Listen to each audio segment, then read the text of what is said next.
Hey guys, welcome back to the channel. This is story about what if Naruto become master of flying Raijin part 1. Before I start, please do support for more amazing content and comments for part 2. Do consider to subscribe my channel and share my video to your friends and check out the description as well. Let's start the video.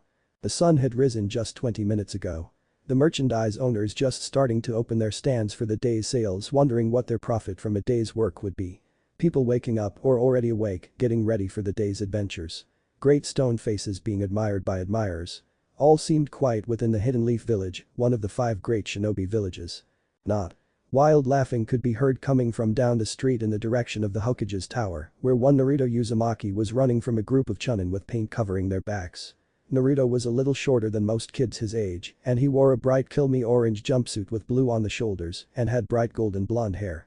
He had just performed his best prank yet, on the Hokage no less, by setting up paint cannons 5 feet from the doors inside the office of the 3rd Hokage. The cannons were set via tripwires set above the door connected to the door handle, so that when the door opened, it would set off the paint cannons.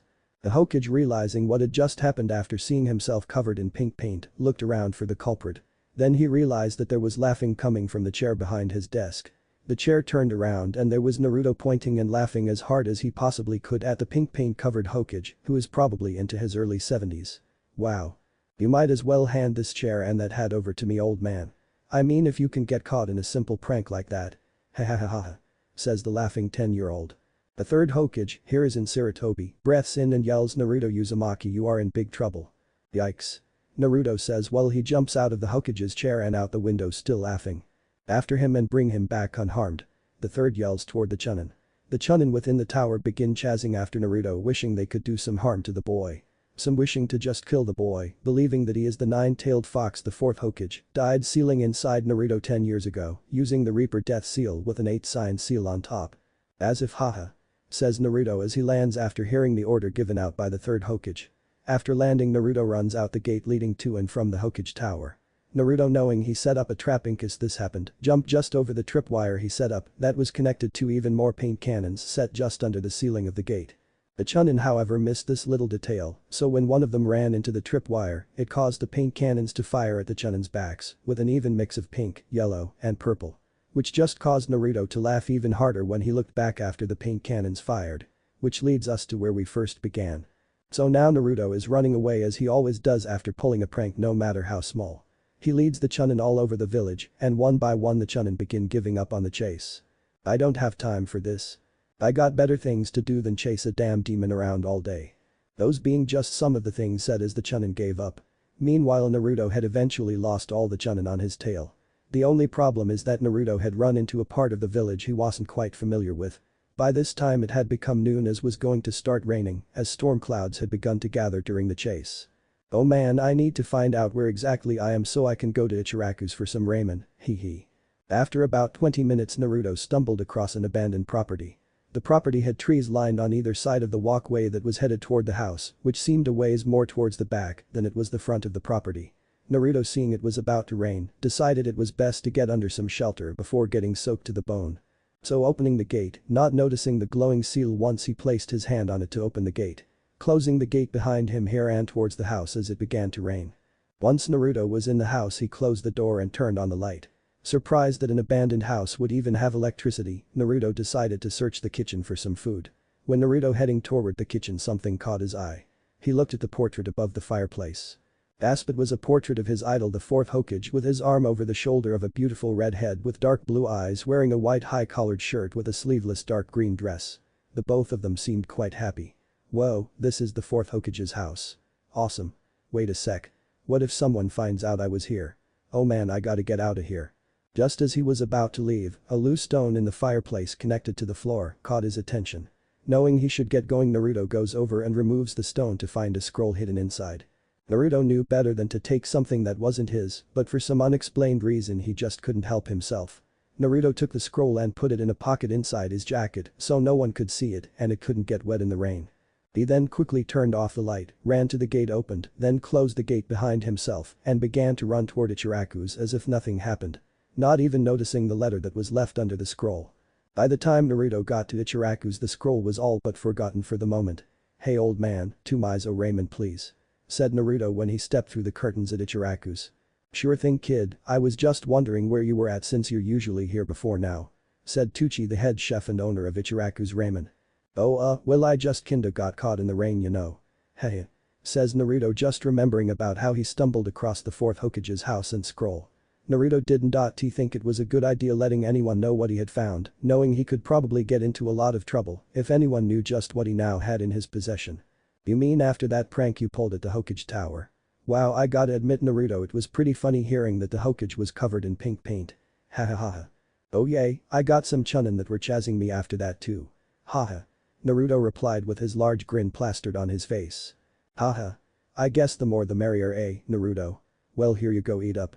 Tucci replies, handing Naruto his first bowl of ramen. After Naruto finished his ramen, he then paid Tucci and made his way home to his little apartment. Once inside, Naruto turned on the lights and closed all the curtains and went to sit at the kitchen table. Once seated, Naruto brought out the scroll and opened it. When he opened the scroll, Naruto saw that there were symbols on the scroll. Remembering that the symbols were actually storage seals, although his memory about the subject seemed vague due to lack of paying attention. Naruto tried to remember how to access the contents of the storage seals, but just couldn't seem to remember. Out of frustration, Naruto slammed his hand on one of the seals. His frustration accidentally caused his chakra to flow to his hand. As a result, poof, a scroll appeared. Naruto realized finally that he needed chakra to access the contents of the seals. Picking up a scroll that was about the size of a summoning contract scroll, though Naruto doesn't know that yet, that appeared. Naruto opened it and saw an extremely complex jutsu formula, where at that beginning of the scroll it said Flying Raijin Jutsu. Oog. Why would the fourth Hokage have such a complicated jutsu? I mean, come on, how is anyone supposed to figure how to use it? Naruto says in frustration over the jutsu's complicity. After about 5 or 10 minutes, Naruto calms down enough to think about why his idol would have such a complicated jutsu. Maybe it's because he didn't want anybody to figure out how to use his jutsu, or any of his jutsu for that matter. I'll show him, I'm gonna master this jutsu no matter what it takes, believe it. 1 year later. It's been a year now since Naruto stumbled across his idol's home and jutsu scroll. Within the first month, Naruto realized that he wouldn't be able to master the jutsu without studying what the symbols in the jutsu formula meant. So he would sneak into the library late at night, since the librarian wouldn't let Naruto in due to her belief that Naruto was the nine-tailed fox inside him instead of its Jinchuriki vessel container. So Naruto has been sneaking in and out of the library at night, trying to figure out the Flying Raijin Jutsu. So now Naruto is sitting at his kitchen table in the middle of the night looking at the jutsu. It looks like this jutsu lets me teleport wherever I want, as long as I have this certain seal where I want to teleport to. Awesome. Naruto decides to test the jutsu out, so he takes his kunai and carves the seal required for the jutsu onto his floor about 5 feet from his front door. He heads back to the kitchen and performs the hand signs necessary for the jutsu. As he performs the hand signs, Naruto calls out, quietly so as not to wake his neighbors within the apartment complex, Flying Raijin Jutsu. In a flash of yellow, Naruto disappears from his kitchen to his front door. Naruto looks around, realizing he is in his living room now. He attempts to jump for joy, but instead falls to the floor with a loud thump because he became very dizzy, which happened to be a side effect to the first 20 or so times after performing the jutsu. Once the room stopped spinning, Naruto got up slowly so as not to have a relapse. Oh man. What happened? Why did I get so dizzy? He said as he stood up. Naruto then walked to the kitchen to see if getting dizzy was meant to happen. After 5 minutes of searching, Naruto found the caution stating caution may cause dizziness and or nausea after the first 20 plus uses.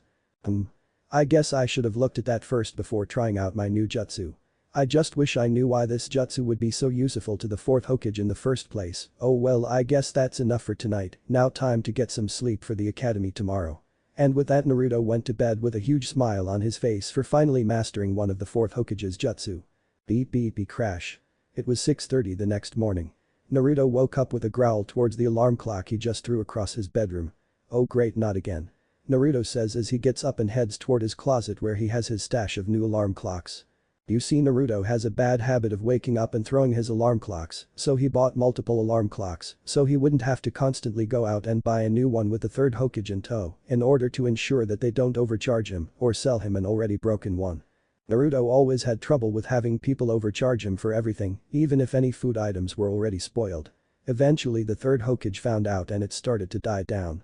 Although on occasion the store market vendors would still make such attempts every now and then when they thought that they could get away with it. Naruto, of course, didn't know why they did such things like that. Parents wouldn't even let their children play with Naruto, even before Naruto began his pranking spree to gain attention.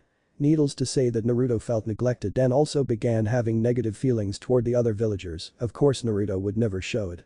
Anyway, Naruto had just finished setting his new alarm clock, showered, ate his breakfast with week-old spoiled milk, and brushed his teeth.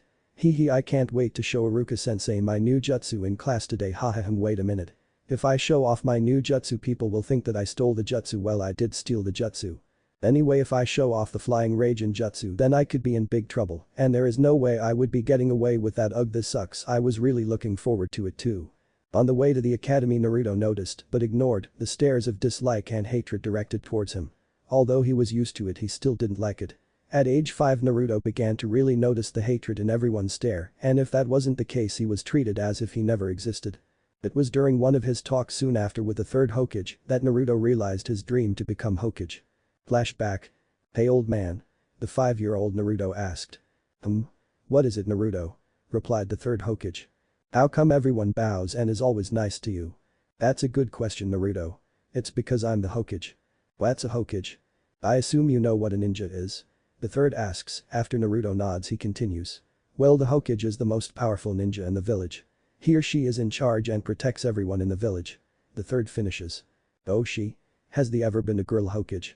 No, there hasn't been one yet. But it is possible. Really? How come, old man? My time as a ninja and Hokage, I have seen many things. A kunoichi, a girl ninja being stronger than a boy ninja, is one of them. I have seen such quite a few times. The third Hokage answers, relating to the memory of Tsunade's and Jireya's countless physical arguments. Although it was always Tsunade who was the physically violent one, Jiraiya would just take it due to his feelings for Tsunade. Really? I don't buy it. Naruto replies. Chuckles the third Hokage. The couple minutes of silence comes between the two as Naruto thinks about their previous conversational topic. I've decided. Naruto decrees. The third Hokage replies, confused. I've decided that from now on that I'm gonna be the greatest Hokage the village has ever seen, and then everyone will have to acknowledge me and start respecting me. Believe it. The third Hokage stares at him for a few seconds. Well, then we're just going to have to put you in the academy then. The academy? It's a school for up-and-coming ninja. You learn how to become a ninja with other children your age who wish to become a ninja or even perhaps Hokage, replies the third Hokage with a smile. Really? Then maybe I can finally make some friends and we can help each other become great ninja, but I'm the one who is gonna become Hokage, no doubt about it. Naruto replies, excited to have a chance to achieve everything he has just mentioned. Well, you will be 6 years old soon, so you will be placed in the academy this upcoming year. Wahoo! Naruto yells and jumps with excitement and joy. Flashback end. Naruto finally makes it to the academy after his flashback. Unfortunately for Naruto, making friends wasn't as easy as he first thought. On the first day, Naruto had met some of his fellow classmates and they hit it off quite well during classes. But it wasn't meant to last, for when everyone's but Naruto's parents came to pick up their children at school, they noticed Naruto and immediately told their children never to associate with that boy, saying it as if they just had a bad taste in their mouth. When asked why, the parents would just say, because I said so, without any further explanation. Don't you hate it when that happens? Sure, there was the few occasions like when the big race for candy would come up every other weekend hosted by Kiba and Yazuka. Everyone who wanted to race and win more candy would put their candy in a large bag and the winner would get everything in the bag. Although for Naruto it was more about winning than the candy. Or when class seemed so boring that Naruto, Shikamaru Nara, Choji Akamichi, and Kiba and Yazuka would attempt to ditch class and cause their senseis Iruka and Mizuki trouble. But other than that, Naruto wasn't really sure if he could count that as friendship or not, since he never even had friends before. Even Sasuke Uchiha, who, like him, was alone. Of course, Naruto was alone his whole life, and Sasuke had his entire clan killed when they were 7 years old. Naruto wanted to approach him, but couldn't for some unexplained reason he didn't know. And with Sasuke always having the best scores in class and Naruto having the worst, Naruto decided to mark him as his rival in order to push himself to become the best. Unfortunately for Naruto, it didn't matter how hard he tried, he just couldn't keep up in anything. As Naruto walks into the classroom, he does what he usually does. He looks for his crush Sakura Haruno. A girl a few inches taller than him with long pink hair down to a couple inches above her waist. She wore a red battle dress with slits from just below the knee to her waist and skin-tight black shorts and blue ninja sandals. Every day Naruto would come in, locate her, go up to her and ask her out. And every time get the same answer. No. No. No, you idiot, leave me alone. And today would be no different. Naruto found her trying to get a seat next to Sasuke, as always, and says. Hey Sakura, will yo? No. Just leave me alone you idiot. I will never go out with you. Sakura interrupts with her ear-torturing screeching. Naruto goes and sits down a few rows behind and a few more over. As he sits down Naruto barely hears an eep. But pays it no mind. Next to him Hinata Hyuga, a girl with wide eyes, wearing dark blue pants that goes down to her mid-calves and a heavy beige jacket with a red Hyuga symbol in a yellow circle on both shoulders and blue ninja sandals. Every day Hinata would wait for Naruto to come in and hope that he would sit next to her. She would always watch as Naruto would come in, go to Sakura, ask her out, or attempt to, get rejected and walk away and sit somewhere else. Only today did it just so happen that Naruto would sit next to Hinata. Although Hinata is the heiress to the old, noble, and proud Hyuga clan she is overly shy and lacks in confidence. Always concerned how everyone views her physically and mentally. Since a young age Hinata was to meet extremely high standards, even for an heiress. Whether it was her clan's gentle fist jutsu, manners etiquette etc. The pressure would sometimes become too much for her, earning disappointing looks and words from her own father Hiashi Hyuga. And to make things worse, her cousin Niji would always belittle her for how weak she was due to an incident concerning his father, her uncle, Hisashi when she was 3. After shortly entering the academy Hinata had developed a crush on Naruto. As time went on and seeing how Naruto acted when in public compared to how he acted in private when he thought he was alone, her feelings for the blonde loudmouth grew. She realized that Naruto acted the way he did because he was lonely and everyone hardly paid any attention to him. And although she wanted to tell him how she felt, she just couldn't because she was afraid of being turned down and that Naruto would think she was a freak for following him. Hinata knew that Naruto was upset about being rejected by Sakura once again, even if he didn't show it. But she really wanted to try and cheer him up a bit. You amen Naruto? Says Hinata with a slight stutter, proud that she managed to make an attempt. Oh hey Hinata, what's up? Naruto replies not noticing that he was sitting next to Hinata. Are you okay? I mean with how Sakura why yelled at why you like that? Huh? Oh yeah I'm fine. Why do you ask? Oh and no reason at all. I'm so sorry I asked. Hinata replies, surprised that Naruto asked her a question in return. It's okay. Naruto says with a genuine smile on his face, happy that it seemed like someone seemed to care. All his other classmates wouldn't even bother asking if he was okay. Curious about something he asked Hinata a question. Hey Hinata. Huh? Hinata asks surprised that Naruto is talking to her. I was wondering at this point Hinata begins to blush slightly. Why you don't try and sitting next to Sasuke? I mean all the other girls seem to like him. Hinata a little disappointed thinking that Naruto would ask that instead of asking her out but didn't really blame him, replied. Well it's because I don't really like Sasuke like that. Hinata said quietly so as not to gain attention from all the other girls in the classroom. Huh? Really? Is there anyone you do like? Naruto asks, just genuinely curious. Now Hinata was really blushing up a storm to that question. This is my chance. My chance to tell Naruto how I feel. But what if he thinks I'm weird because I like him? Oh I just don't know what to say. Well I like why just then the door to the classroom opens. In came Iruka Yumino and Mizuki, if anyone knows his last name let me know please. Iruka is about 5'8" with an average build with brown hair and brown eyes and a scar running across the bridge of his nose. He wears the standard dark blue leaf ninja long sleeve shirt and pants with his sleeves rolled up halfway up his forearms and a green flak jacket on top with a red swirling symbol on the back with blue ninja sandals. And of course the leaf headband. Mizuki had shoulder-length silver hair and wore the same clothes as Iruka but without having his sleeves rolled up and his leaf headband more of a bandana style. Hinata released a silent sigh of relief for the interruption, but she also mentally berated herself for not telling Naruto how she felt when she had the chance. Good morning class, now if everyone will take their seat so we can take attendance and begin today's lessons. Said Iruka as he walked to the desk both he and Mizuki shared in front of the classroom. For Naruto it was the same as usual. Iruka and Mizuki come in, begins the boring lessons get yelled at for not paying attention, have lunch at Ichiraku's, back to lessons, get yelled at for not paying attention again, and finally the end of class. The only difference today was that Naruto made sure he was the last one in the classroom before going to lunch. The reason being that he wanted to place the seal for the flying Raijin jutsu somewhere in the class where no one can find it.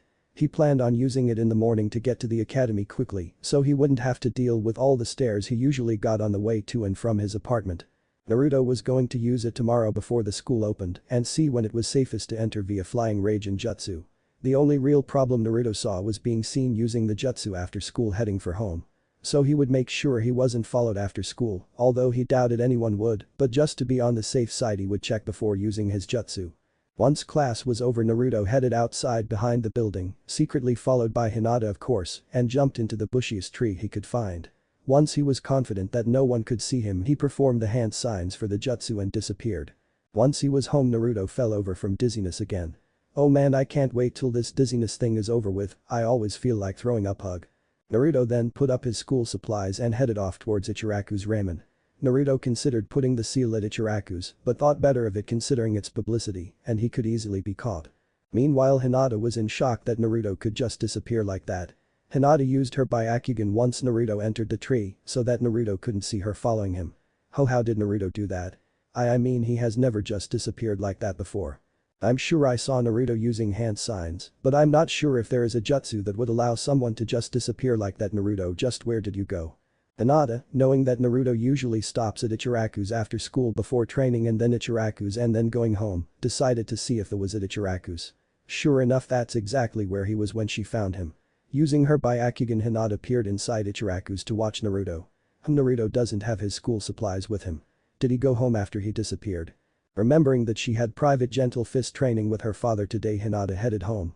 Over the next few weeks, Naruto was the first in the classroom, which confused his classmates at first, but they got over it and began ignoring him again. The only one who didn't was Hinata. She was getting increasingly curious how Naruto was disappearing the way he was. She noticed that when he was finished training that he would always walk to Ichiraku's and disappear for home. She figured that he had his reasons, but for the life of her, she just couldn't figure out why or how he did it. But she was determined to find out. Naruto began to really wonder how the jutsu was really supposed to be used. He didn't pay much attention to today's lesson, even though one of the topics was about the fourth Hokage and him being sometimes referred as the Yellow Flash. Naruto, realizing that little bit, went up to Iruka after the classroom was empty except for him and Iruka. Mizuki had to leave early today for a checkup at the doctor. So Naruto went up to Iruka. "Iruka-sensei?" Naruto asked nervously. "What is it, Naruto?" Hesitant about his secret being found out, Naruto asked, "Why was the fourth Hokage called the Yellow Flash?" "Sai, honestly, haven't you been paying attention? The fourth Hokage was nicknamed that because he used a jutsu to teleport from place to place instantly. When he used the jutsu he would disappear and reappear in a flash of yellow, hence he was referred to as the Yellow Flash," Iruka replied. Hinata gasped from the other side of the closed classroom door. Hinata realized that Naruto wasn't the first one out the classroom like he usually is, so she decided to eavesdrop from the other side of the door after she closed it when she was the last one, except Naruto and Iruka, to leave. Once Iruka mentioned a flash of yellow, she remembered seeing Naruto disappearing the exact same way. So that's how Naruto did it. He somehow managed to get a hold on the fourth Hokage's flying Raijin jutsu and mastered it. What was the jutsu used he called, and how did he use it on missions? Naruto asked. It was called the flying Raijin jutsu. Naruto barely managed to hold in any reaction he could have made when he heard that. And he had to use a complicated sealing jutsu. He could use it in battle by using special tri-pronged kunai that had the seal etched on the side, and he would throw multiple of them at his enemies or in the vicinity if the battle was in the forest or something, but he would then suddenly appear near one of those tri-kunai and take down his enemy. By using this jutsu he could defeat multiple high-level opponents at once with hardly any effort. He could also place the seal on his opponent directly in any sort of taijutsu confrontation. It's because of this jutsu that he was placed in the bingo book with a flea on side order. Naruto could hardly believe it. He didn't even know he could place a seal on something or someone, or that the jutsu was that amazing and could use it to defeat anyone so easily. Which means until people start acknowledging me I have to use the flying Raijin jutsu only in an emergency during missions. Oh, I gotcha, sensei, man, that has got to be the most awesome jutsu ever. Hee. Haha. Yeah, I guess it would be. Iruka replied, completely oblivious to what Naruto was possibly thinking. Well anyway, how about we head over to Ichiraku's? My treat. Oh yeah, awesome. Hee. Says Naruto, excited that he will get free ramen today from his favorite ramen stand. A few months have passed since Hinata had discovered that Naruto now knew the flying Raijin jutsu. At first, she didn't know what to do about it because it wasn't like Naruto to be quiet about something, especially if he knew it would make him an amazing shinobi. But she then figured that Naruto probably had his reasons, so she kept the knowledge of Naruto's jutsu to herself, like Naruto kept it to himself. Hinata was still very curious as to how Naruto even got his hands on the flying Raijin jutsu. According to Iruka, the jutsu was never found after the death of the fourth Hokage. At first people believed it was hidden within his home, but despite it being searched from head to toe, yeah right lol, it was never found. Since it was never found, the third Hokage presumed that the fourth knew where it was hidden and believed it was safe from falling into the wrong hands. Anyway, Hinata resolved to talk to Naruto and find out how he found the jutsu and why he is keeping it such a secret. Her curiosity just wouldn't rest until why Naruto is keeping such a secret. The following morning, Hinata was woken by one of the branch house members of the Hyuga clan. The Hyuga clan was divided into two. The branch house who would serve and protect the main house. And the main house who were ultimately in charge of the branch. Of course, only the head of the clan, Hinata's father Hiashi, ruled over everyone in the clan and would have final say. Personally, Hinata strongly disliked having a divided family like this, for it only brought unrest between the two houses, as she saw it. Because of her gentle nature, even her own father viewed her as weak. After getting dressed for the day's events consisting of training with her father and studying her clan's laws. Afterward, Hinata would have the rest of the day to herself since it was now Saturday. Hinata figured that today was as good as any day to find Naruto and ask him about his secret jutsu. After getting dressed, Hinata went downstairs towards the clan's dojo, wearing dark brown pants and a shirt of the same color, with a mesh shirt underneath. On her way, she saw her sister Hanabi. Hanabi wore the same outfit as Hinata wears now. She also has long brown hair down to her waist. Unlike Hinata's short dark blue hair with bangs framing her face. "Good morning, sister," Hinata said, passing her sister in the hallway. "Morning." Hanabi replied, but in a monotone kind of voice. Hinata inwardly sighed. Although they were sisters, they weren't very close. In fact, some of the main house believed Hanabi should be the heiress, due to them seeing Hinata's gentle nature and lack of talent in the gentle fist style their clan uses. Which happened to be the exact opposite of Hanabi. Hanabi was more like their father, sometimes cold and talented in the gentle fist, much more talented than Hinata in their opinions. Hinata walked into the dojo and walked to the middle where she met and greeted her father with a bow. "Good morning, father, I'm ready for today's training," Hinata said, with just a small stutter. "Morning, let's begin," her father Hiashi said. And with that, the training session had begun. It had been about 2 hours since the training began and Hiashi had been getting more and more frustrated with Hinata. He had noticed that she had been distracted for a few months now and as a result it seemed her progress she usually made was going backwards instead. Before he got even more frustrated, he ended the training. "That's enough for today," said Hiashi, with a look of disappointment in his eyes. "And why can't yes, father," said Hinata, seeing the disappointment in her father's eyes. She bowed and began to leave the dojo, but before she got too far she was stopped by her father's sudden question. "Hinata, I've noticed that you have been distracted the past few months and as a result your progress has slowed. Why is that?" Hiashi asked. Hinata was shocked. She also noticed that she was distracted these past few months, but not her progress slowing down. She was distracted about Naruto and his secret jutsu, but she promised herself she wouldn't tell anyone until she found out why it was a secret. So Hinata braced herself because she knew she would be lying to her own father. It's back because I am not quite used to the changes my body's going through right now," Hinata said in a hurry, embarrassed about what she had for an excuse. She just hoped it was good enough to fool her father. See to it you get used to it so you can return and hopefully surpass your previous progress rate in order to make up for the past few months. Dismissed. Hiashi replied, not really ever paying attention to her daughter's physical developments due to the whole puberty thing and not really wanting to talk about such a thing. "Why yes, father," Hinata replied, glad and embarrassed that her father believed her little fib. Once Hinata had bathed and eaten, she began her search for Naruto. Her current determination to find out why Naruto was keeping one of the most powerful jutsu in the world a secret from everyone made her previous determination seem like it was a sleeping puppy. She searched for Naruto at Ichiraku's ramen, the training field by the academy, since the other training fields were meant only for official ninja, and even at home. Knowing that the only other place he could be is atop the cliffside above the fourth Hokage's head on the Hokage monument. When she reached the top, sure enough there he was. Hinata knew that the only time Naruto came up here was when he was upset. She went closer in order to talk to him, but the closer she got the more she lost her nerve. Not because her determination was wavering, but because she didn't think it was a good idea to find out while he was upset. Once she was within 15 feet, she decided to try another time when he wasn't upset. Unfortunately, that wasn't going to happen because when she started to back away to turn around, she knocked her heel against a rock that was sticking up out of the ground. As a result, she fell and landed on her rear. She had hoped that Naruto didn't hear her fall so she could leave him be, but it seemed that today was just not on her side. Naruto had heard something fall, so when he turned he was surprised to see Hinata there sitting and staring at him in shock. "Hey Hinata, what are you doing here?" Naruto asked. I just wanted to ask why you something, but seemed you upset, so it doesn't," Hinata replied, hoping Naruto would leave it at that. Oh, Naruto said, looking at the ground with the sad expression he previously had on before Hinata showed up. I'll BBG going now. Hinata said as she stood up preparing to leave. Wait a second, Hinata, I mean if you want I could use some company. I mean you don't have to though. Naruto said, wanting to find out what she wanted to ask him in the first place. Okay, and Naruto. Hinata replied, shocked that he would want that from her. Naruto returned to facing the village on the cliffside. Hinata slowly walked toward him.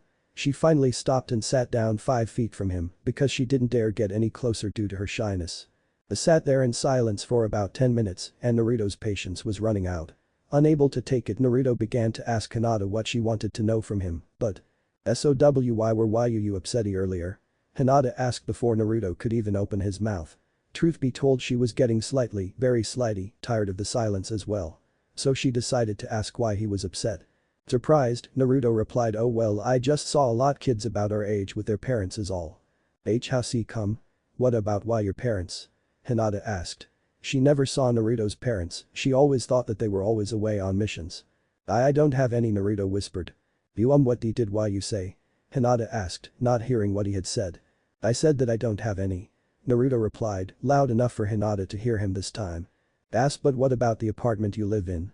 Hinata asked without stuttering, since it didn't make sense that Naruto had an apartment but no parents. I got kicked out of the orphanage for some reason. I don't know why. Naruto replied, also not noticing her lack of stuttering, with his bottom lip beginning to quiver. I am sorry, I didn't know. It's okay, Hinata, it's not like it was your fault. Who they were? No. Old man Hokage said I was found in the forest outside of the village after the Nine Tails attack over 11 years ago. And old man Hokage has been giving me money for living expenses every month. Oh. A few minutes passed with neither saying a word. Eventually, for some reason, Hinata decided to share some of her own pain as well. My mother passed away when I was young, it was a few months after my little sister Hanabi was born, Hinata said. Really? I'm sorry, Naruto replied. It's okay, Naruto, it's like you said to me, it's not your fault.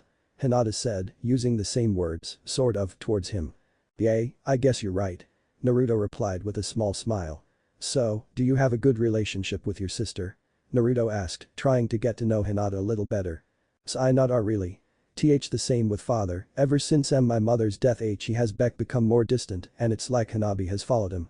Hinata replied. Naruto's smile dropped. Why you ask? Oh well, I was just wondering what it was like to have siblings, that's all. You know. I see. Another few minutes passed and Naruto decided to find out what Hinata really come to ask him, since he knew it couldn't have been because he was upset. So he figured it anyway. So Hinata, what did you come to ask me in the first place? Hinata asked, completely forgetting why she came looking for Naruto in the first place. What did you want to ask me when you got here? Naruto replied. Oh. Well, I was wondering how you found the flying Raijin jutsu, Hinata asked. What? How did you know? Naruto asked back, shocked that Hinata somehow found out his secret. I saw you use it a few weeks before you asked Iruka-sensei about the 4th Hokage. Hinata replied. What? But how? I mean, I made sure that no one saw me use it. You used my Byakugan and I saw you in the TR tree and then you disappeared. I believe the first time you used it at school. What's Byakugan? Naruto asked, never hearing the term before. It's my clan's Kekkei Genkai. I can see through solid objects and as such. Replied Hinata, afraid Naruto might think she is a stalker and or weirdo. Oh, that's cool. Man, I didn't think people could do that. Wait. Have you told anyone, Hinata? Naruto was really nervous now, he prayed that Hinata had kept it to herself. Without realizing it, Naruto grabbed her by the shoulders. And no, I've kept it to myself. I'm the only one who knows, promise. Hinata was really nervous because of how close Naruto was to her now. Could you please keep it that way, Hinata? I mean, if anyone finds out I could be in real trouble, I'll do anything. Naruto proclaimed. Now if Hinata was anything like those other fangirls, she wouldn't hesitate in making him go out with her and be her boyfriend. But she wasn't like them, granted she considered it, but she couldn't do that to him. It's okay, Naruto. I won't tell anyone, I promise. Hinata replied. Really? Hinata gave him a quick nod. Thanks, Hinata. Anyone found out I could get in real trouble for finding the jutsu. Naruto finally let go and backed away from Hinata a little bit. And no problem. But how did you find it? Hinata asked, both glad and disappointed that he backed away. Oh, remember when I got the Hokage covered with that pink paint? Again Hinata nods but slower this time. Well, the pink chunin eventually stopped chasing me. I came across an abandoned house. It was about to rain so I went inside. I went to look for food, but then I saw a portrait of the fourth Hokage. I knew I would be in big trouble if I got caught so I decided to leave, but then I saw a loose brick by the fireplace under the portrait. So I took the brick and I saw that was something in there, it was a scroll. I don't know why, but I took it and put the brick back and got out of there. When I got home I went through it and tried to master some jutsu. The first one happened to be the flying Raijin jutsu and I just mastered the jutsu a few months ago. Naruto was almost out of breath by the time he finished. I see. Hinata couldn't believe it, according to Naruto he had mastered an extremely complicated jutsu in only about a year. It just didn't seem real. Here was Naruto, an 11-year-old boy who can't even do a simple clone jutsu that's like a D-rank jutsu to save his life, yet he masters an S, possibly a SS rank jutsu in just a year. It just seemed impossible, yet she had seen him use the jutsu multiple times, there was no doubt about that. They just continued to sit there for hours just enjoying each other's company. Just an hour before sunset Hinata was curious about any other thing so she decided to ask. You na Naruto? Yay Hinata. Naruto replied. Why does everyone dislike you so much? Hinata asked. Oh well, I don't know. I mean it's been like that for as long as I can remember. I ask old man Hokage, but he doesn't want to tell me until I'm older. He never really told me why though. You know. I see. Well, I need to go home now na Naruto. I'll see you at school. Okay Hinata, and thanks for not telling anyone. With a curt nod Hinata left for home with a smile on her face for satisfying her curiosity, but even more because she got to spend most of the day just sitting next to and getting to know Naruto. After a few minutes Naruto's stomach growled, voicing its lack of its usual daily intake today. Oops, I completely forgot I haven't eaten since breakfast this morning. So Naruto got up and headed toward Ichiraku's for ramen, and in a much better mood than he was in hours ago. It was April 14th. Tomorrow was the graduation exam, don't know the actual date, so you would think that Naruto, who was going for his third attempt at graduating, would be in class to make sure he would graduate this time around, right? Wrong. There was a commotion around the Hokage's tower. It turns out that instead of being in class, Naruto decided to paint the Hokage faces on the Hokage monument. Naruto had begun to wear green goggles shortly after his talk with Hinata. You could hear some villagers yelling, "Hey, get down from there you damn brat. How dare you do that to the great Hokage faces." Those were just some of the things said. The third Hokage was currently being informed and wasn't too happy about hearing that Naruto was caught pulling yet another prank. Meanwhile Naruto replies, "Ahahaha, you just don't have the guts to do what I did. Hahaha."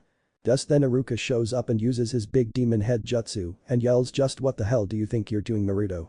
You're supposed to be in class." Yikes. Iruka-sensei, I better get out of here. And with that Naruto runs off. Naruto managed to hide from the Chunin following him after turning a corner and using his privacy fence Kamo tarp. Once the Chunin ran past Naruto thinking it was safe to come out, and laughed saying, "Haha suckers, they'll never catch me." "Oh yay Naruto," Iruka said appearing out of nowhere. Not at the level Naruto could though, haha. "Ah. Where did you come from?" Naruto asked after jumping 6 feet in the air. Back in the classroom Iruka had Naruto tied up and sitting on the floor in front of the class. "Tomorrow is the graduation exam and you've already failed it twice now. You shouldn't have been out causing trouble and come to class you moron." Iruka yelled in front of the whole class. "Yay whatever."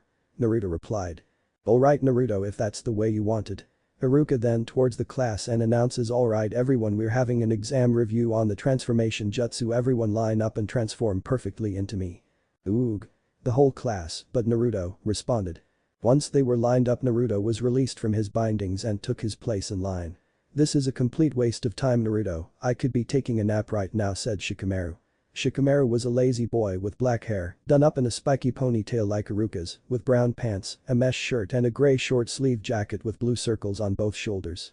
"Yay, we always pay for your screw-ups you idiot," said Ino, who was a platinum blonde hair and a ponytail that went down to a couple inches above her waist. She wore a purple midriff tank top that went to just above her belly button and a purple skirt that went to a couple inches above her knees with slits all the way up. She also had on white bandages underneath both items to prevent her skin to be seen. She also wore white sleeves that went from her wrist to her upper bicep, with the ends also in purple. Like Ikaru, Naruto claimed as it was his turn to perform the transformation jutsu, Naruto formed the ram, or sheep whichever you prefer, hand sign to begin the jutsu. "Transform," Naruto said. Of course what Iruka got wasn't what he wanted, instead of seeing himself he saw a beautiful young girl with long blonde pigtails. But what really got his attention was that she was completely naked. As a result, Iruka was sent flying backward with a massive nosebleed. Naruto then undid the jutsu and laughed. Ahahaha. I called it my sexy jutsu, how'd you like that? Naruto said, still laughing. Cut the stupid tricks, this is your last warning. Iruka yelled once he got up, all of a sudden having tissue up his nostrils to stop the nosebleed. Iruka was now atop the Hokage monument watching Naruto as he was scrubbing all the paint off of the Hokage faces. You're not going anywhere until all the paint is gone. Iruka said. Like it matters, it's not like anyone is waiting at home for me. Yak no. Naruto replied. That comment struck a chord in Iruka, for he knew what it was like growing up without any parents. His parents died during the Nine Tails attack when he was still in the academy. Hey Naruto. Naruto looked up with a sour look on his face. How about after you get this cleaned up, I treat you to some ramen, okay? Naruto's face brightened up immediately. Are you serious? Talk about some serious motivation he. Later that night at Ichiraku's, Iruka would ask Naruto why he would paint the Hokage faces. Naruto would then reply saying that he was going to surpass all of them and become the greatest Hokage ever and gain everyone's acknowledgement and respect. Naruto was currently in a clearing going through the forbidden scroll of sealing training to master the Shadow Clone Jutsu order to pass the extra credit exam, as Mizuki called it anyway. You see, Naruto had once again failed the graduation exam just like the last two times because they tested on the basic clone jutsu, which just so happened to be Naruto's worst jutsu. Mizuki had come to him after the exam and offered him the extra credit exam. All he had to do was sneak into the Hokage tower and steal the scroll he now currently had. He almost got caught by the third Hokage, but a quick sexy jutsu knocked him out of it just long enough for Naruto to make his getaway. While Naruto had been training, Mizuki spread the word that Naruto has taken the forbidden scroll of sealing and the third Hokage had assembled all available chunin including Iruka and Mizuki. I want all of you to go search for Naruto. Do not harm him and bring him back here. Dismissed. The third Hokage ordered. Back in the clearing, hours had passed. And Naruto was panting with the scroll tied to his back. A shadow suddenly hovered over Naruto. There you are, what the hell were you thinking, Naruto? Yelled Iruka when he found Naruto, taking note that Naruto has been training very hard. Oh hey Iruka-sensei. Naruto said, paying no mind to Iruka's question. What have you been doing with that scroll way out here, Naruto? Iruka asked. Oh, Mizuki-sensei told me about this place. He told me that if I could master one jutsu from this scroll before someone found me, then I could become a genin. Naruto answered. Realizing that meant Mizuki had tricked Naruto and sensing an attack, Iruka shoved Naruto out of the way of the barrage of kunai that came their way. Iruka had managed not to get hit in any vital spots, but he was still badly injured. Hahaha, you were quick to react there, Iruka? Mizuki said, appearing from a branch up in a tree at the tree line. Why Mizuki? Iruka asked. Well, what's going on here? Why did Mizuki-sensei attack us? Naruto asked, confused as to what was happening. Naruto, give me the scroll. Iruka just wants it for himself, don't trust him. Mizuki said to Naruto. No. Don't do it, Naruto, just take the scroll and run to Lord Hokage. I'll hold off, Mizuki. Iruka told Naruto in order to protect him and the scroll. I don't know what to do, who should I trust? Naruto asked himself. Seeing that this wasn't getting him the scroll, Mizuki decided to reveal something to Naruto. Naruto, haven't you ever wanted to know why the village has always hated you, why Iruka hates you? Naruto was shocked, he had always wanted to know why. So he waited for Mizuki to continue. No. Mizuki, it's forbidden. Iruka yelled in an attempt to silence Mizuki, but it fell on deaf ears. Ahahaha, it's because of the nine-tailed fox sealed inside of you. You are the nine tails that thrashed this village and killed Iruka's parents. It all makes sense now. The hateful stares, the demon remarks, overpricing everything for me, it all makes perfect sense now. Naruto thought after Mizuki revealed the truth about Naruto and his connection to the Nine Tails. So you see, Naruto, no one cares about you. Not even your Iruka-sensei. Now die, demon fox. Mizuki yelled as he took one of the giant shuriken from his back and threw it at Naruto. Naruto, get down. Yelled Iruka as he got up and jumped in between Naruto and the giant shuriken. Why? Naruto asked as he saw Iruka above him after Iruka had taken the giant shuriken in his back, just missing his spinal column, right where the red swirl was on Iruka's flak jacket. It is because, like you, I had grown up without parents. It seemed like people didn't care that I was alone, so I became the class clown, let my grades drop because of it. I'm sorry, Naruto. Iruka explained. Naruto, I need you to run, don't let Mizuki have that scroll. Iruka whispered, so Mizuki couldn't hear. Naruto did as told and ran, although he didn't know where as he couldn't think straight after being told the truth. Mizuki had jumped from the tree to the ground about 20 feet behind Iruka. You know, once he makes up his mind there is no stopping him. He's going to use the scroll and get revenge on this village for all that they put him through," said Mizuki. "No. Naruto isn't like that," Iruka says, standing up after pulling the shuriken from his back and throwing it at Mizuki, who dodged with little difficulty. Nice try. But it's pointless to fight me right now. I'll take care of you after I am done with the brat," Mizuki claimed as he disappeared with a Shunshin jutsu. Mizuki has a big mouth. He has made Naruto feel worse than ever now, and his claim may be true. "For both Naruto's and the village's sake, I hope it's as not," said the third Hokage to himself as he watched Naruto hop from tree to tree in his crystal ball. "Naruto, we need to get to Lord Hokage. Give me the scroll," said Iruka as he caught up to Naruto. The next thing he knew was that he was heading straight to the ground due to Naruto ramming into him. "Oh, how did you know? How did you know, Poof, that I wasn't Iruka?" asked Mizuki, who was disguised as Iruka. "Because, Poof, I'm Iruka," Iruka said, disguised as Naruto. Not bad, Iruka. But why do you insist of protecting him? He is the demon that killed your parents. You know he'll use the scroll to get revenge," Mizuki stated, frustrated with Iruka at this point. "That's true," Iruka said. "So it's true. Iruka-sensei doesn't care about me. No one does," Naruto thought before hearing everything Iruka. That is what the Nine Tails would do, but that's not what Naruto would do. Naruto gasped. Sure, he is clumsy, but he works hard. He tries desperately to fit in, but he never got a fair chance. Either way, Naruto is a very precious student and a member of the village hidden in the leaves," Iruka proclaimed. Then I'll just take you out first, then Iruka," Mizuki said as he grabbed his last giant shuriken and prepared to throw it. Iruka knew he didn't have the energy to dodge it, so he closed his eyes to accept his death. Mizuki just happened to blink just before throwing it, so he didn't see any of what happened next. For the next thing he knew was that he took a hit and was sent flying backwards, with his shuriken flying somewhere behind him into the trees. Naruto got up and strapped the giant scroll back onto his back as he took it off earlier to rest. He then, without thinking, he performed the flying Raijin jutsu. It just so happened that when he performed the jutsu, both Mizuki's and Iruka's eyes were closed. So Naruto appeared in front of Iruka and charged forward and struck Mizuki just as he opened his eyes. "Ugh. You damn demon," Mizuki said as he stood up. "If you ever lay a hand on my sensei, I'll kill you," Naruto said, now having the scroll at his side. Bring it, nine-tailed fox. I'll take you out in one shot," Mizuki declared. "Bring it, you bastard, anything you dish out I'll return it 1,000-fold," declared Naruto as he had a cross-hand sign. Multi-shadow, clone jutsu. The clearing was filled with 1,000 Narutos. All the Narutos had then attacked Mizuki, who was frozen with fear. Meanwhile Iruka was thinking, incredible, those aren't just illusions. They're solid clones. Naruto has mastered an incredibly high-level jutsu. If only he knew, right? Lol. The third Hokage was shocked beyond belief. He had just witnessed Naruto perform two very difficult jutsu. First the flying Raijin jutsu and then the multi-shadow clone jutsu. It just didn't seem possible. Yet he had just seen it with his own eyes. Now he just needed to figure out how Naruto knew that first jutsu. "Oops, I guess I went a little overboard," Naruto said after his clones dispersed. "Hey Naruto, come here a minute and close your eyes," Iruka said. Naruto had done as Iruka said. He could feel Iruka take off his goggles and felt something being put on his forehead. "Iruka-sensei, can I open my eyes now?" Naruto asked, getting a little impatient. "Okay, now." Naruto opened his eyes seeing Iruka holding up his goggles. "Congratulations, you graduate," Iruka said proudly. "Wahoo!" Naruto yelled as he jumped on Iruka, forgetting he was still injured. "Naruto, I was planning on explaining to you that now that you're a ninja things will be completely different now. But I guess that could wait after Ramen, that is," Iruka thought. "Come on Naruto, let's get the scroll back to Lord Hokage." "Alright," Iruka said, wanting to get to the hospital to get his injuries looked at. "Alright Iruka-sensei, but what about him?"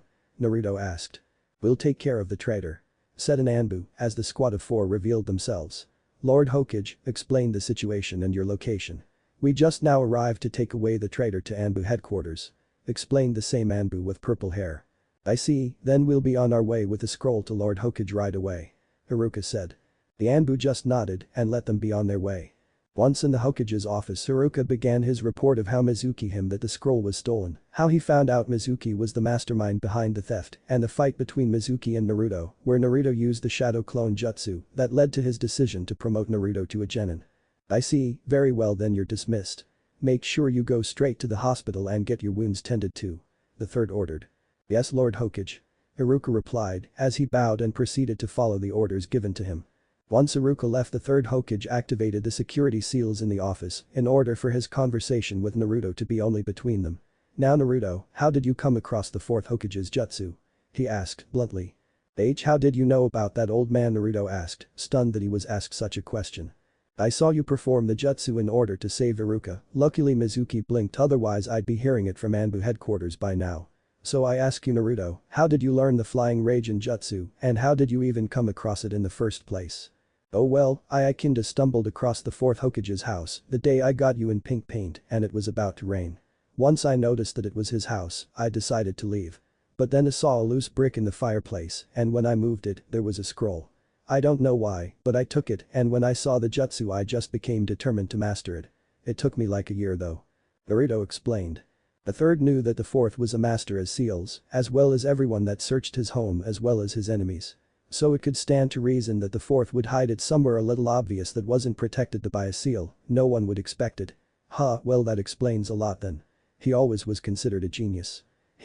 Well, then how come you haven't told anyone?" the third asked, genuinely curious. "Well, I thought I'd get in a lot of trouble if anyone knew that I was even in his house, so I figured I'd be in a lot more if I knew one of his jutsu. I mean I panicked when Hinata told me she knew, I thought she would have told at least," Naruto said, but was interrupted before he could finish. "Wait a second, how did Hinata figure out you knew this jutsu? And how long has she known?" he asked. "Well, Hinata told me it was because of her Byakugan or whatever," Naruto answered. "When did she find out?" About 8 months ago. The day after I mastered it. I can't believe it. Beat by a 12-year-old, 11-year-old at the time, girl in finding out such a secret about Naruto. I guess I shouldn't be surprised, I mean she follows him almost daily. Tell me Naruto, do you plan on telling anyone?" "How are you crazy, old man, why would I tell anyone?" Naruto asked, astonished by such a question. "Well, for one thing, I think it would be best if your teammates and your Jounin sensei knew. So they know just what you can possibly do to help in dangerous situations," the third Hokage explained. It makes sense I guess. But I don't want to tell anyone I don't trust yet, which is mostly why I didn't tell anyone in the first place," Naruto said. "So, you trust Hinata then?" countered Hiruzen. "Well yay, I mean she knew for months before she asked me the same thing you did, old man," Naruto answered. "I see, well then you're dismissed now. I will leave the judgment up to you when you trust your teammates to tell them about your secret jutsu. But I tell you this, trust is best built from the beginning. You may go now," the third said just before deactivating the security seals in his office. "Alright, see you later, old man," Naruto said as he left. The next day Naruto was sitting in front of the third Hokage after his ninja registration photo was taken. Naruto had on white makeup with various red markings on his face and hands. The third Hokage thought he looked more like a clown than a ninja. "Take it again," was all the third said. "What? Why?" Naruto asked. "This is so you can be identified as a ninja, not some clown. Look, you can't even tell who it is. And where is your headband?" he explained and asked. "Oh, I don't want to mess it up before orientation," Naruto answered. "Fine, but you still have to retake the picture for your ninja registration." "Fine," Naruto said. "But just one more thing." The third gave a confused look. "Sexy jutsu." That caused the third Hokage to shoot back via nosebleed. "That's the sexy jutsu you say, very tricky," said the third as he recovered. Just then the door slid open and in came a little kid with what looked like underwear on his head with a spiky ponytail sticking out. He had on a yellow shirt and a very long blue scarf. "Old man, I challenge you. I'm going to defeat you and become the fifth Hokage," he yelled before he tripped over his own feet. My grandson. Will he ever learn?" thought Hiruzen. "Who is that?" thought Naruto. "Oh, where could he have gone this time?" asked a man to himself as he came running down the hall looking in every room. He wore the standard Leaf Jounin outfit minus the flak jacket. He also wore dark sunglasses and his headband in a bandana style. As the kid got up, believing that someone tripped him, he looked around for the culprit. He spotted Naruto, knowing that it couldn't be his grandfather. "Aha, it was you who tripped me, wasn't it?" the kid said as he got in Naruto's face. "You tripped over your own feet, you dork," Naruto countered as he grabbed the kid by the scarf. Just then the man who was running down the hall came in after hearing the commotion and the first thing he sees is Naruto holding the child he was looking for by the scarf. "Ask the Nine Tails, of course he is the worst kind of troublemaker there is," the man thought. "You there? Unhand the honorable grandson Konohamaru this instant, he is the grandson of the third Hokage," the man said. The old man's grandson," Naruto said to himself. "HMPF, he is just like the rest. Won't do anything now that he knows who I am, the kid, now identified as Konohamaru, thought. What's wrong, afraid that I'm the third Hokage's grandson, Konohamaru said, believing Naruto wouldn't do anything to him now. I don't care if he is your grandmother, pal, believe it. Naruto said as he hit Konohamaru on the head. Which almost brought the mysterious man into a fit of hysteria. A few minutes later, Naruto had left the room. And Konohamaru was receiving a lecture from his tutor, who became identified as Ibisu. Now listen, honorable grandson, you shouldn't pick a fight with that boy. He is way beneath you, even though he deserves it. Now the best and quickest way to becoming Hokage is to listen to me at this point. Ibisu had looked away from Konohamaru. I am your only shortcut, so therefore you should listen to Ma. Where did he go? Ibisu asked as he looked back towards Konohamaru, only to find him gone. I believe he followed after Naruto, only I don't know where. The third informed him. He is with Naruto, that's a disaster. Ibisu yelled out in panic. He then left in order to find Konohamaru. Sigh, how did he turn out like that? Anyway, what am I going to do about Konohamaru? That is his 20th, holy shit, sneak attack today, and being around Naruto almost guarantees that will only make it worse. Naruto wouldn't teach him anything too dangerous, would he? Thought the third, after Ibisu left the room. Meanwhile, Ibisu was looking for Konohamaru, worried what kind of vile things Naruto was doing to Konohamaru. Hey, I know you're following me, said Naruto, who easily noticed Konohamaru hiding behind a horizontal fence camo tarp with his hair coming from the top. That's so obvious it's pathetic. HN. So you saw through my disguise, you're good, said Konohamaru as he came from behind his tarp. Konohamaru walks up to Naruto, taunts at him and says, alright, I'll be your apprentice and you'll be my master. Huh? Naruto looks at him like he is crazy or something. Come on, boss. Boss. Hey, boss. Boss. I gotta admit I like the sound of that. Naruto says. Yay, and you just gotta teach me that sexy jutsu you used on Grandpa Hokage. Please. Konohamaru begged. Alright then, follow me. Naruto said, heading to an empty training ground. Alright. Konohamaru says, following Naruto. The third Hokage stood atop his tower, staring at the Hokage faces when Iruka showed up. Lord Hokage, has Naruto redone his ninja registration photo yet? Iruka asked. Yes. Replied the third. I gave Naruto a lecture last night at Ichiraku's about how his life as a ninja would be different now. But all he seemed to care about was that he was going to be better than all the previous Hokage and get everyone's acknowledgement. Iruka informed, with a smile on his face. Naruto's dream may be impossible, stated the third. Sir? Asked Iruka, confused as to where this was coming from. 12 years ago, when I made the decree that no one was to mention to Naruto about the 9 tails inside him. Mostly those who fought the beast know the truth and many were punished severely. I made it so that the children around Naruto's age don't know anything about Naruto and the 9 tails, so that Naruto at least has a fighting chance of coming through. But the older generation hates and fears Naruto with the 9 tails, some even believe he is the 9 tails and has taken over Naruto's body. The fourth meant for Naruto to be seen as a hero. The third explained. A hero? Asked Iruka. Yes, it was the dying with of the fourth Hokage made just before he died, sealing the beast. But because of the older generation's hate and fear towards Naruto, that hate and fear has rubbed off on their children as well. Do you know what the ancient said long ago, Iruka? It is said that when one's very existence is despised, that the one who is despised can see it in their eyes. Finished the third second's explanation. My grandpa named me Konohamaru after the ancient name of the village. So it should be easy to remember. But when people see me, they don't see Konohamaru. All they see is the honorable grandson of the third Hokage. No one knows who I am. That's why I have to become Hokage, so that people don't keep calling me that. Explained Konohamaru. Who is gonna accept a squirt like you as Hokage? No chance, if Yo, Naruto was saying before he was interrupted. There you are, Konohamaru. Said Ibisu as he appeared on a tree branch before Naruto and Konohamaru. Ugh, Ibisu-sensei.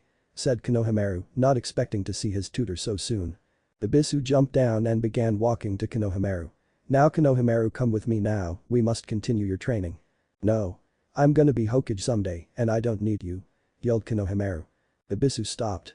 Konohamaru, being Hokage means being number 1. And you won't ever become that if you continue to hang around scum such as that one. Ibisu says as he stares hatefully at Naruto. Ugh, those eyes. It's really pissing me off with people always staring at me like that with those eyes. Naruto thought, staring back at Ibisu.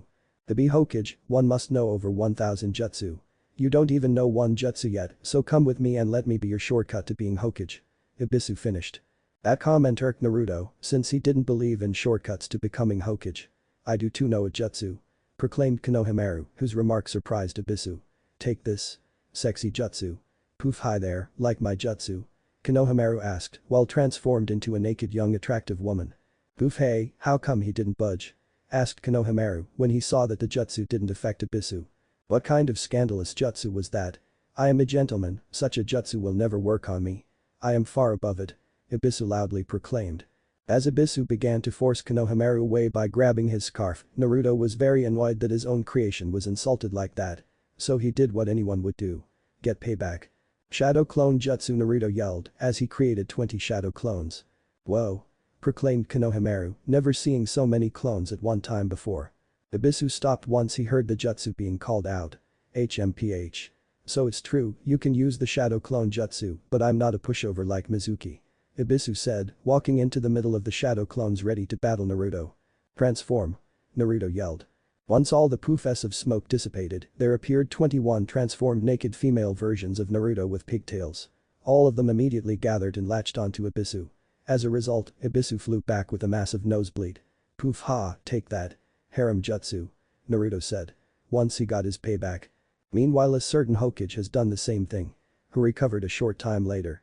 Guess who? As I was saying, there is no shortcut to becoming Hokage. And besides, you're gonna have to defeat me in battle before that happens, hee. Naruto said, with a wide smile pointed toward Konohamaru. Konohamaru, believing what Naruto just said, still didn't like being lectured to. Ha, as if I need someone like you lecturing me. I'm not going to be your apprentice anymore. Konohamaru exclaimed. Fine by me, I don't have time for you anyway. As of tomorrow, I'm officially a ninja. Ha, anyway, see you around, Konohamaru. Naruto replied as he began to leave the training ground. Konohamaru, happy that someone finally called him by his name, saluted toward Naruto. Who simply held his hand up, acknowledging the gesture. The third Hokage looked on in his crystal ball, smiling at the image before him. I just wish he didn't use that harem jutsu, thought the third. The next morning at orientation, Naruto was grinning like crazy while his head was on his crossed arms. Hey Naruto, what are you doing here? This is for graduates only, not dropouts. Asked Shikamaru once he noticed that Naruto was here after he failed the graduation exam. Open up your eyes, Shikamaru, I'm wearing a regulation headband. Said Naruto as he sat up and pointed with his thumb at the headband he got from Iruka.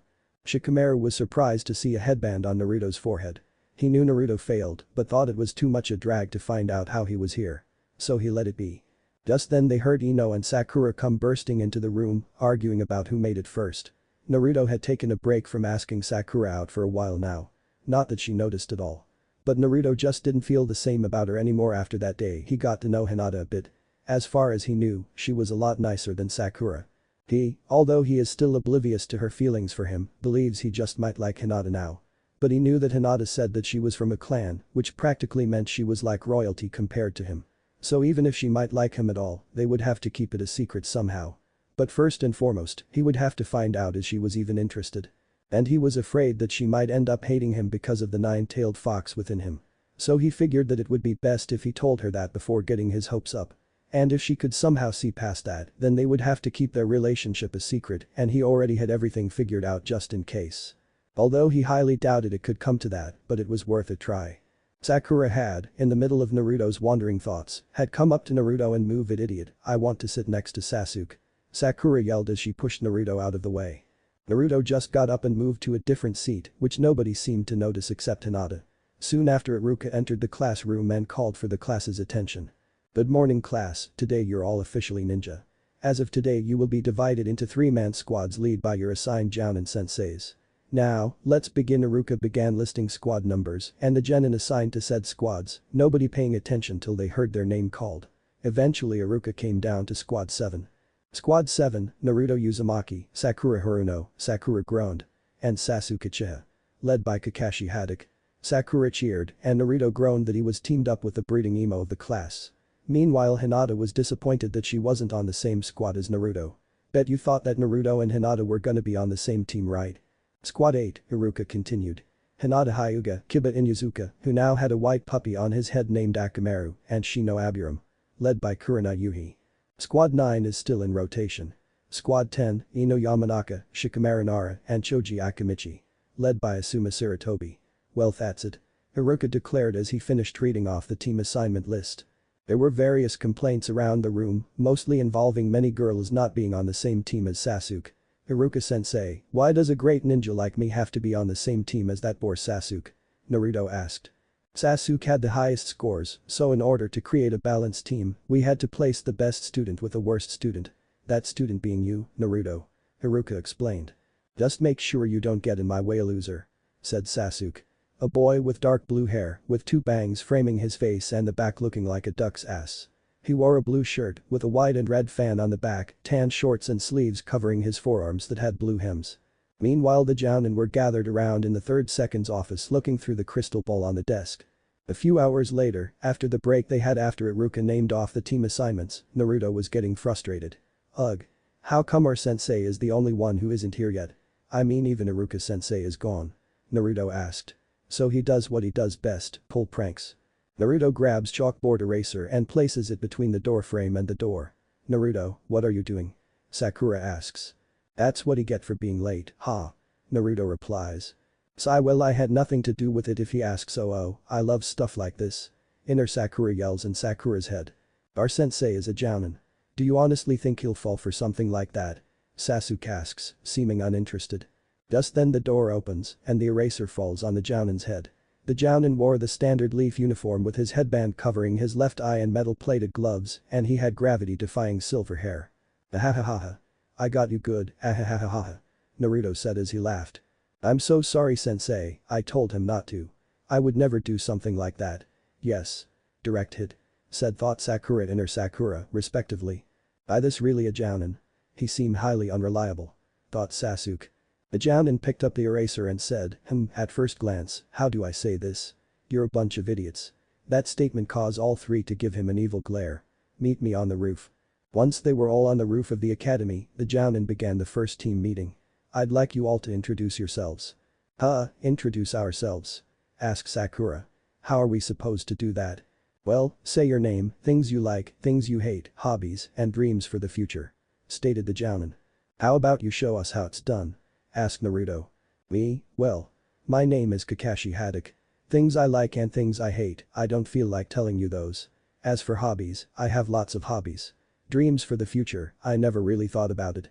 So introduced the jounin, now identified to the genin as Kakashi. Sakura looked as Naruto and Sasuke, so all we really got was his name. How lame. She said. You there, your turn. Kakashi said, pointing to Naruto. I'm Naruto Uzumaki.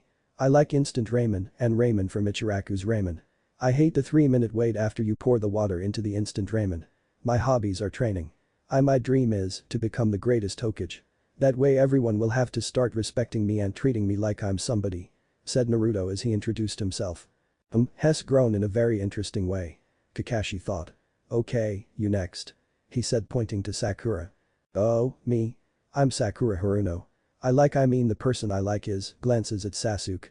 My hobbies are, glances at Sasuke again. My dream for the future is squealed Sakura after glancing at Sasuke yet again. Oh boy, girls her age are more interested in boys than ninja training. Thought Kakashi. Okay, your turn now. He said, pointing at Sasuke. My name is Sasuke Uchiha. I hate many things, but I don't see how that matters as there is almost nothing I like. I don't really have any hobbies either. I don't have a dream because I will make it a reality. I'm going to restore my clan and destroy a certain someone. Sasuke declared. As I thought. Kakashi thought. Very well, tomorrow we will begin our first exercise as a team on training ground 7. He said. Hey, what kind of exercise sensei?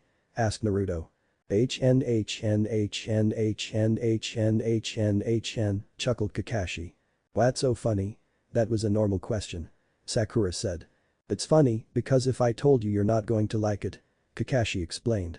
Asked Naruto and Sakura simultaneously. Basically, it's a survival exercise. But sensei. We already did survival training in the academy. Sakura informed. Yes, but this isn't like the ones you did in the academy. You see, the graduation exam you took was just to weed out those who had no hope in becoming a ninja. The real test is up to your jounin sensei. In other words, this is a make it or break it exam to see if you even deserve to become genin. That means out of the 27 students that graduated only 1/3 of you will officially become ninja. So this exam has a failure rate of 66.6%. Kakashi explained. Earning surprised looks from his students. See, I told you that you wouldn't like it. HN. I'll see you tomorrow at 7 a.m. Oh, and don't eat breakfast. You just might throw up. Kakashi said as he left via Shunshin. The next morning, Squad 7 showed up 10 minutes before 7 a.m. Kakashi, however, didn't show up till 11:15. Good morning everyone. Kakashi greeted. You're late. Yelled Naruto and Sakura. Ah well, you see a black cat crossed my path, so I decided to go the long way around. Lied Kakashi. He knew he built up a reputation for being late except for emergency situations. Yeah right. Naruto mumbled. Kakashi had just set the alarm he brought to go off at noon. Okay, now I'll explain the rules. He held up 2 bells. I have 2 bells, your goal is to take them no matter what. The one who doesn't get a bell will be tied to the stump while his teammates eat lunch in front of him or her. Not only that, but that person will be sent back to the academy as well. However, if none of you get a bell, you all go back to the academy. Make sure you come at me with the full intent to kill, otherwise you'll never get the bells. Even if you have to use kunai and shuriken. But sensei, those are way too dangerous. Sakura said, somehow worried their sensei would get hurt. Ha! This'll be a piece of cake, you couldn't even dodge that eraser. Naruto said, fully believing what he just said. The weakest one usually bark the loudest and are the first to fall. Now just don't be a sore loser when you fail. Kakashi taunted. The word loser set Naruto off, so he pulled out his kunai in an attempt to kill his sensei. But before anyone knew what happened, Kakashi was behind Naruto. Holding the armed right hand with his right and his left hand on Naruto's head. Whoa, so this really is a jounin. I didn't even see him move. Sasuke thought. Hold on, I didn't say start yet. But you did come at me with the full intent to kill me, so I guess I'm starting to like you guys. With that Kakashi let go of Naruto. Once Naruto turned around Kakashi said, okay, start. On command Sasuke and Sakura disappeared in the trees surrounding the training ground. However, Kakashi was surprised that Naruto was still in the clearing. Aren't you a little confused? Kakashi asked. No way. I'm taking you on one-on-one. Naruto proclaimed. Very well, Shinobi Battle Tactic number 1. Taijutsu Kakashi said as he pulled out his book Make Out Paradise. A book? Take me seriously here. Naruto yelled. Go ahead and attack. Even while reading, I doubt your attacks will be effective. Kakashi replied, taunting Naruto. Irritated that he was being underestimated, Naruto charged. Naruto jumped, aiming for Kakashi's head with a right punch. Kakashi just put his hand up and caught the punch. Naruto then dropped down and attempted a left roundhouse to Kakashi's torso, to which Kakashi merely ducked. Naruto used the momentum to spin around and throw a left punch at Kakashi's head, only to hit air. Sakura saw Kakashi behind Naruto, with the tiger hand sign. Naruto, watch out, behind you. Sakura warned, giving away her position to Kakashi. Too late, you shouldn't let your opponent get behind you.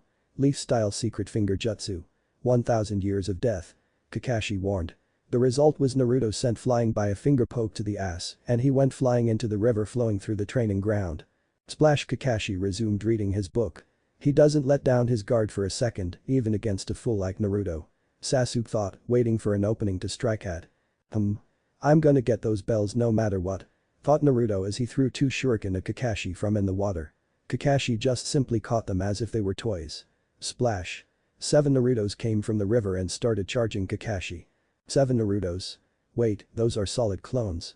Sakura thought as she couldn't believe what she was seeing. When did Naruto learn that high skill? Sasuke thought to himself, wondering where Naruto learned that jutsu. Oh, if he only knew lol. So it's true. You can use the shadow clone jutsu, impressive, but I doubt you can hold it for very long. Kakashi said, putting away his book. All of a sudden, Naruto latched onto his back. What the? Never let your opponent get behind you. Good advice, sensei, you should have listened to it yourself. You see, I sent those clones from the river as a distraction. Well, I came from behind and now it's payback time. Naruto declared as Shadow Clone jumped in for a punch. This time the punch connected, just not its intended target. Instead, it was one of Naruto's other Shadow Clones. Poof went the Shadow Clone, shortly after being hit. So Naruto released the jutsu in order to find out if Kakashi had transformed into one of his clones. With a series of poofs, Naruto was all alone on the training ground. Looking around, Naruto found a bell laying next to a nearby tree. Oh, I guess I surprised him so much that he dropped the bell. Hee, said Naruto as he went to grab the bell. As he bent down to grab the bell, he felt his feet leave from under him. Knowing that he fell into a trap, Naruto quickly touched the bell. Before he was shot straight up by his foot, he left a little surprise. If the bait is obvious, don't go for it. And think before you use a jutsu, otherwise it'll be used against you. Kakashi said as he picked up the bell and attached it to his waist with the other one. I get it, Naruto said. I'm telling you because you don't get it. You think you get it, but it's not the same as actually getting it. Get it? Kakashi asked. This is it. Sasuke thought as he threw a mix of kunai and shuriken toward Kakashi. Won't you ever leer, asked Kakashi before he was interrupted by being hit by the multitude of weapons. Sakura gasped. Well, Naruto yelled, are you crazy, Sasuke? You didn't have to go that far. Goof, damn, he used a substitution jutsu. He made me think that he let down his guard and I fell for it. Sasuke thought as he ran for a new location. Oh, where did he go? Where is Sasuke? Did he see me? Sakura thought as she ran after Sasuke. But stopped as she saw Kakashi. PSST. Sakura. Sakura turned around and saw a wall of leaves in front of her. Feeling dizzy, she fell to the ground. She woke up shortly after wondering what happened. Saw Sakura. Recognizing the voice, Sakura turned around in glee but was turned to shock at what she saw. There was Sasuke on his knees holding on to a tree with his right arm. He was covered in various kunai wound. His left arm seemed to be severed as his right foot pointed the opposite way that it normally would be. AI! Sakura screamed as she passed out again. Shinobi battle skill number 2. Jinjutsu, illusions.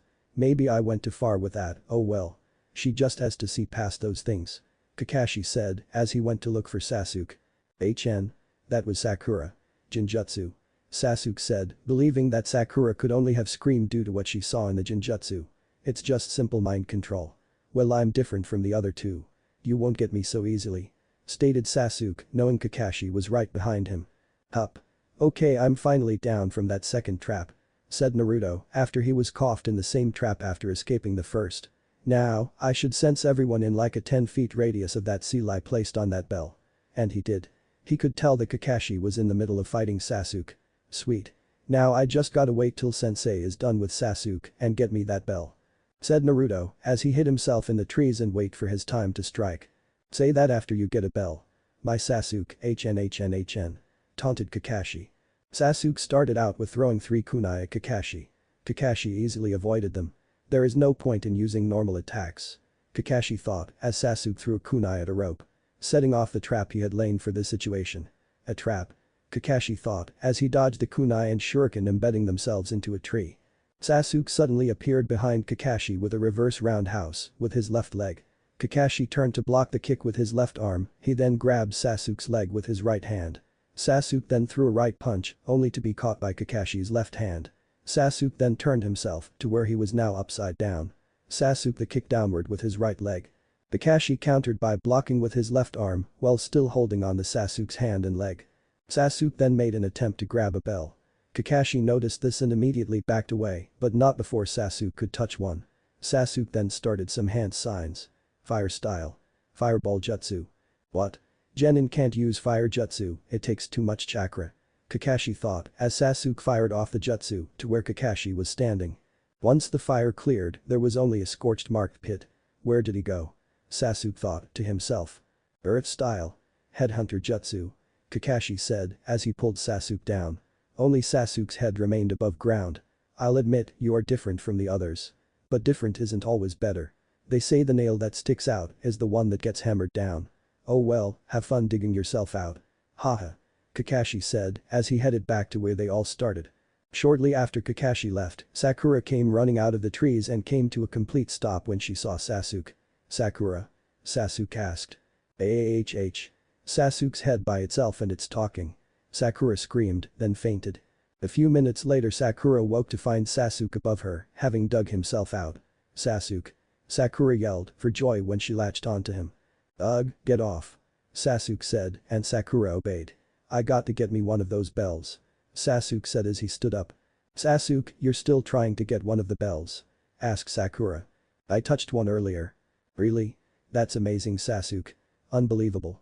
I'm never going to get one of those bells. Said thought Sakura and inner Sakura, respectively. Meanwhile, as Kakashi made his way back to where the test started, he felt like something was behind him. But when he turned around there was nothing there. Must have been my imagination. Oh well, I wonder if Naruto has found those lunches I placed by the memorial stone yet. Kakashi thought, not noticing that one of the bells were missing. Haha. Alright, I got a bell. I knew sensei wouldn't notice in time. It was just like with Iruka-sensei when I put a seal on him when he told me to run. Naruto said to himself. Flashback. Naruto, I need you to run, don't let Mizuki have that scroll. Iruka whispered, so Mizuki couldn't hear. Just before Naruto got up to run, he placed his hand on Iruka's left elbow, leaving behind the seal for the flying Raijin jutsu. Flashback end. Well, I guess that means I pass. Hee hee. Naruto said, excitedly. Listen Sasuke, there is hardly any time left. Why don't we just try again next year? Sakura asked, having lost confidence that they could pass the test. No. I've come too far to just quit Sakura. I have to kill that man. I'm the only one who can kill him. Damn. Let's go back. Said Sasuke once he heard the alarm clock sound. Back by the tree stumps, everyone was gathered there to hear Kakashi's verdict. But before he could begin, hey Kakashi-sensei. Naruto said, getting Kakashi's attention. Naruto held up a bell and asked, since I got a bell, that means I pass right. Everyone there stared at Naruto, as if he had two heads. How the hell did he get a bell? Is what went through everyone's mind. Naruto, how did you get a bell without me noticing? Asked Kakashi. Hee hee. A ninja shouldn't reveal his secrets, right sensei? Naruto countered, not wanting to reveal his secret jutsu just yet. That's all I'm gonna get out of you isn't it? Yup. Well, to answer your question Naruto. No, you don't pass. Because you didn't get to point of this exercise, none of you did. It was so basic, teamwork. Had all of you come at me, more than just Naruto would have gotten a bell. Kakashi explained. But there were only 2 bells sensei. Sakura stated. Yes, I purposely pit you all against each other. So you could work past your personal interests. Naruto, you went out completely on your own. Even though you got a bell, you still didn't work with the others. Sakura, you were more worried about not knowing where Sasuke was when Naruto was right in front of you. Sasuke, you thought the others were so far beneath you that you thought they were worthless. You see that stone over there? Some of my closest friends' names are engraved on it. They were all heroes, Kia heroes to be exact. Said Kakashi. What's Kia-sensei? Naruto asked. It means killed in action Sakura explained. I'll give you one last chance. Naruto, eat your lunch. But don't give the others your food. If you do, you'll be sent back to the academy. Said Kakashi. No. We are a team. If we don't eat we'll only weaken our chances of getting the bells. Naruto said, not agreeing with Kakashi's rules. He's right. We're a team and we stick together. Sasuke said, agreeing with Naruto. Yay, the 3 of us are one. Said Sakura, surprised that she is agreeing with Naruto. The 3 of you are one? Asked Kakashi, not looking too happy that they don't seem to want to follow his rules. Yes. Said all 3, simultaneously. Alright then, you 3 pass. Kakashi said, with an eye smile. You're the first ones to pass my test. The others just simply did as I said. Those who break the rules are trash, but those who abandon their friends are worse than trash. Squad 7 begins its first mission tomorrow. Kakashi said with a thumbs up. It has been about 2 weeks since the bell test and Naruto was getting frustrated. Frustrated enough to go back to the 4th Hokage's house and get the scroll he returned after discovering that Hinata found out. Still not noticing the letter in the hiding place. Not only because he hadn't been going on any exciting missions, but because Kakashi wasn't teaching them anything but teamwork exercises. And what's worse is that Sasuke and Sakura, mostly Sakura on Sasuke's behalf, was bugging him about how he had gotten hold of the bell. Naruto of course wasn't showing it, but he was getting annoyed. He didn't trust them enough to tell anyone else with the knowledge of his jutsu. At the moment, Naruto and the rest of Squad 7 were on another irritating mission. The mission, capture the feudal lord's wife's cat, Tora. Can you see the target? Asked Kakashi, over the headset. Yay, I'm about 5 meters away. Just give me the signal. Responded Naruto. Alright, go. Kakashi ordered. Once the order was given all 3 jumped in to corner the cat and it was Naruto's job to capture once the cat was cornered. Naruto was glad that the cat was caught but no so much when the cat decided to treat him like a scratching post. God ugh him ouch. Naruto reported. Good, can you confirm the red ribbon on the right ear? Kakashi asked. Yay, target confirmed. Sasuke confirmed. Very well, good job team. Mission capture lost pet is a success. Kakashi said. And with that they returned to the mission hall to report in on their mission. As well as to pick up another D-rank mission. Let's see. We have a fence that needs painting, weeds to be picked, a child to be Babisa III was saying, before he was interrupted. No way. I want a real mission, not any more of these chores. Said Naruto, irritated that they'd be getting another chore as he called it. Listen Naruto, every day we receive missions. From babysitting to assassination. These missions are then taken and then ranked based on difficulty. Genin, such as yourself, go on D or low C ranked missions. But since you are fresh out of the academy, D ranked is your only option. The old Hokage explained.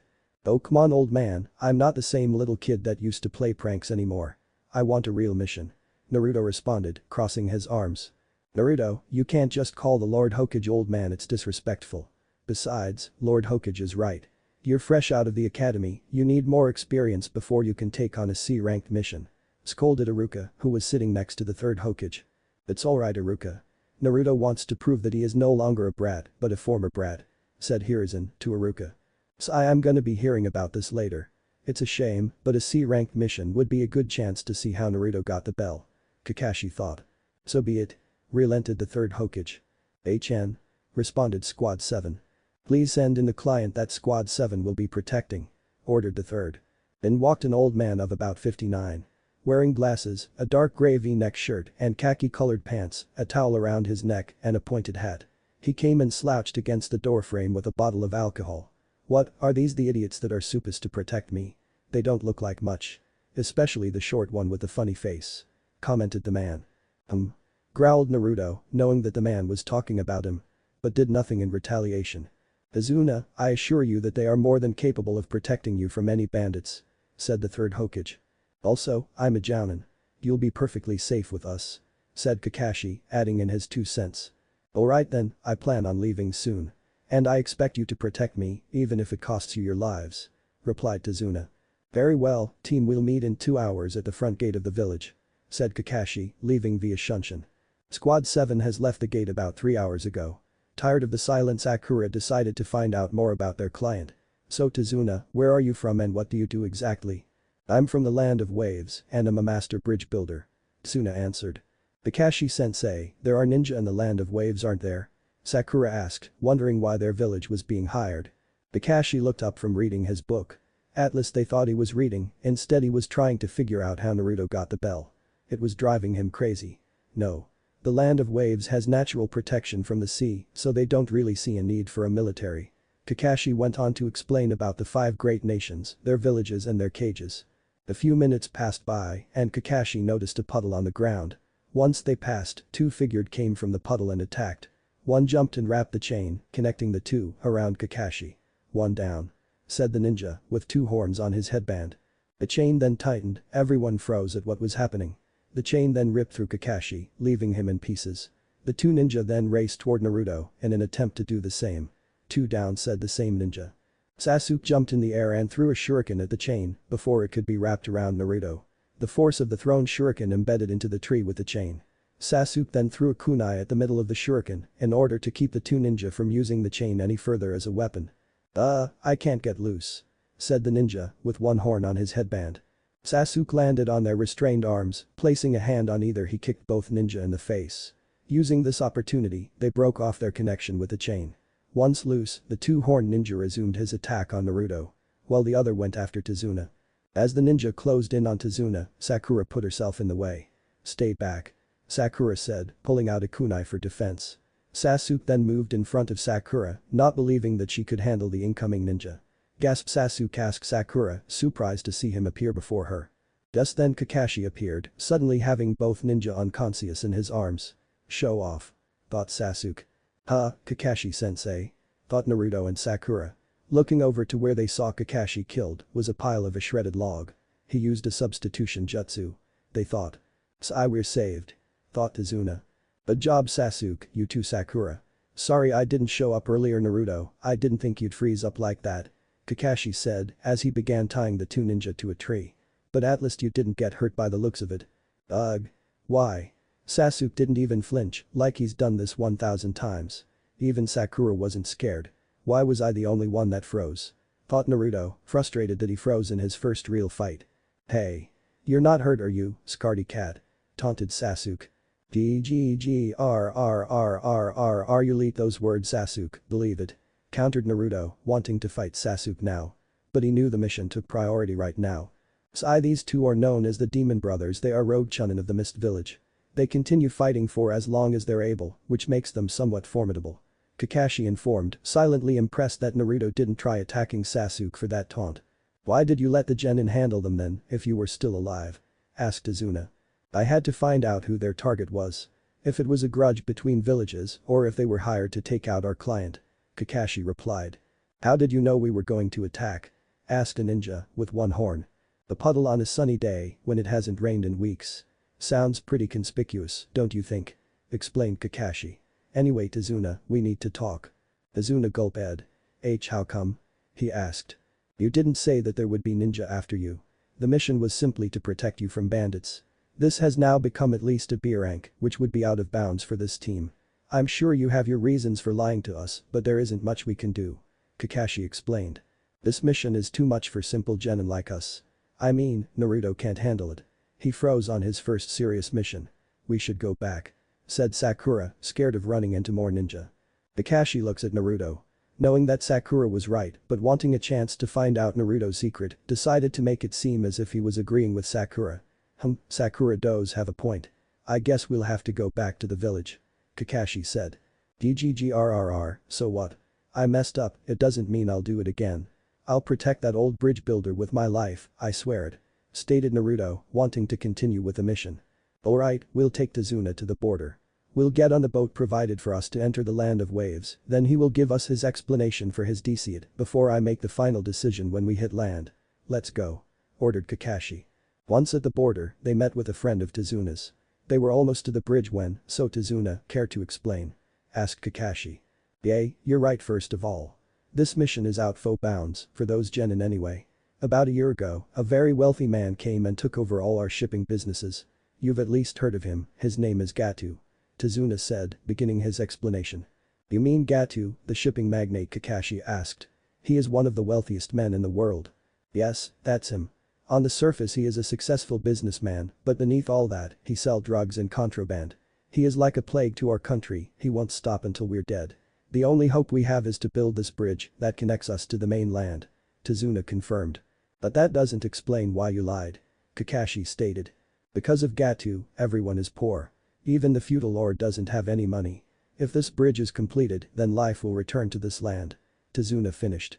So that's why Gatu hired ninja to kill you. You're in his way. Stated Sakura. If you end this mission now, I'll surely die. But don't worry, my 10-year-old